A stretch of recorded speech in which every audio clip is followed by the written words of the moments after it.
Warning.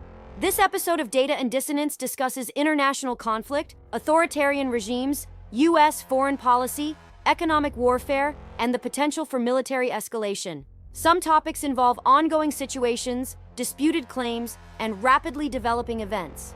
We will distinguish between confirmed reporting, official statements, and informed analysis. This show does not claim certainty where facts are still emerging. Listener discretion is advised. Not because this conversation is sensational, but because global instability demands careful thought, not emotional reaction. For years, Venezuela has been treated like background noise, a failed state frozen in time, a humanitarian crisis everyone acknowledges but no one wants to touch. But suddenly, the volume is rising, the rhetoric is sharper, the stakes are clearer, and the question nobody wants to say out loud is back on the table. What happens when a regime built on corruption, oil money, and fear finally starts to wobble? This isn't just about one country collapsing under its own weight. It's about energy markets, migration, regional instability, and whether the United States is willing to draw lines or just talk about them. It's about a dictator who's survived sanctions, protests, and international condemnation, and a world that's running out of ways to pretend this problem will solve itself. Tonight isn't about cheering escalation or fantasizing about intervention. It's about understanding the pressure points, the risks, and the consequences. Because when Venezuela moves, it doesn't move alone. This is Data and Dissonance. All right, let's bring in the crew, because this is one of those stories that looks simple from a distance and gets more dangerous the closer you get. First up is Daniel, the guy who never looks at a foreign crisis without asking who benefits from the chaos. Daniel tracks intelligence signals, power vacuums, and the quiet moves that happen before headlines explode. When governments posture publicly, Daniel's watching what happens off camera. Next is Brian, bringing the blunt, America First lens. Brian looks at Venezuela and asks the question most voters care about. How does this affect U.S. security, U.S. energy, and U.S. taxpayers? And why do we always seem to inherit the messes that global elites helped create? Then we've got Rachel, our independent voice. Rachel cuts through regime propaganda and intervention fantasies, focusing on what's verifiable, what's exaggerated, and what real Venezuelan civilians actually face when great powers start playing chess with their country. And joining us is Skylar, bringing the progressive perspective, focused on humanitarian impact, international law, and the danger of repeating past mistakes where intervention created new disasters instead of fixing old ones. And I'm Artie, your host, here to make sure we don't confuse outrage with understanding or speculation with fact. So let's get into it. I want to start by pulling us out of the headline cycle for a second because Venezuela didn't just wake up broken. This has been a slow-motion collapse that the world learned how to ignore. Hyperinflation, food shortages, mass migration, political repression, all of it became background noise.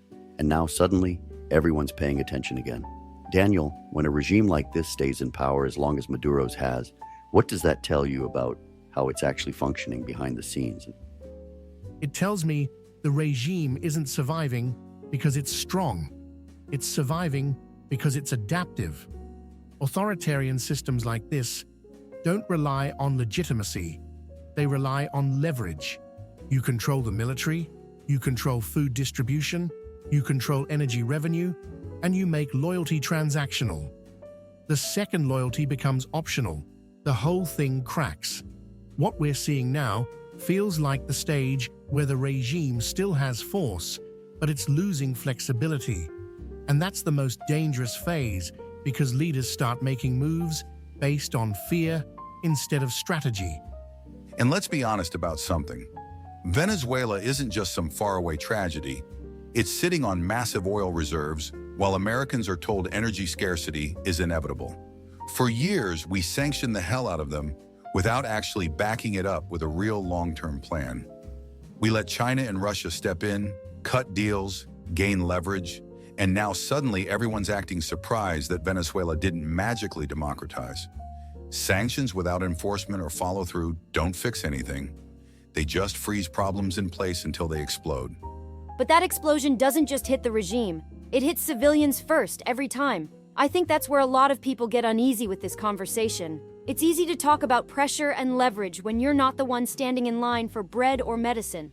Venezuela's collapse created one of the largest migration crises in the Western Hemisphere, and a lot of those people weren't fleeing ideology. They were fleeing desperation. Any escalation from here has to acknowledge that reality, or we repeat the same mistakes we've made elsewhere. Exactly. And this is where international law and humanitarian protections matter, even when they're inconvenient. We've seen what happens when powerful nations decide the ends justify the means. You don't just remove a regime, you inherit everything that comes after.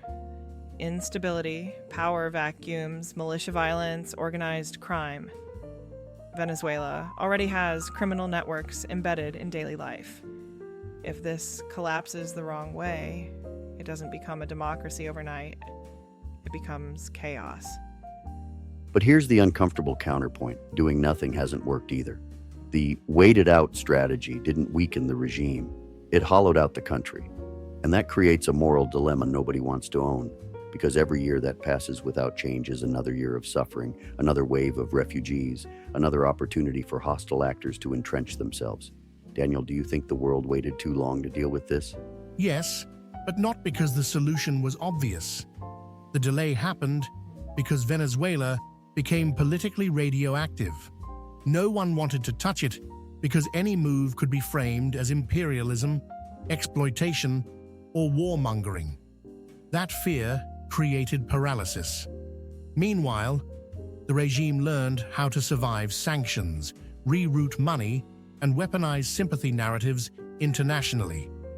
By the time the world starts paying attention again, the cost of action is exponentially higher than it would have been earlier. And Americans should be furious about that, because we always end up dealing with the consequences. Energy prices spike, migration surges, criminal networks move north, and then politicians pretend this is all disconnected. It's not. Venezuela didn't collapse in isolation. It collapsed while the global elite argued about optics. And now we're left with no clean options, just bad ones and worse ones. I agree, but I want to stress something. Escalation without clarity is reckless. If pressure increases, what's the actual goal? Regime change? Negotiated transition? Power sharing? Because vague threats and symbolic gestures don't move dictators, they entrench them. And if there's no credible off-ramp, leaders like Maduro will cling to power even harder, because losing means prison or death. And from a humanitarian perspective, that's terrifying. Because when leaders believe there's no safe exit, they're more likely to crack down violently. Civilians become shields, bargaining chips, or collateral damage. We can talk strategy all day, but real people pay the price. That's why any serious conversation about Venezuela has to include protections for civilians, international observers, and a post-crisis plan, not just pressure for pressure's sake. So, what we're really circling here is this. Venezuela isn't a problem with a single lever. It's corruption, energy, geopolitics, humanitarian crisis, organized crime, and international cowardice all rolled into one. And pretending one of those pieces doesn't exist doesn't make the others easier to solve. And that's why this moment matters. When rhetoric sharpens, when sanctions tighten, when regional forces reposition, those are signals. Not guarantees, but signals. The question is whether decision-makers actually understand the complexity they're dealing with, or if they're about to repeat the same oversimplified playbook that's failed everywhere else. Because if this goes sideways, it won't be pundits or politicians paying the price. It'll be Venezuelans first and Americans next. And pretending that reality is too harsh to talk about is exactly how we ended up here. Which means whatever happens next, transparency matters, clear goals matter, and honesty about trade-offs matters.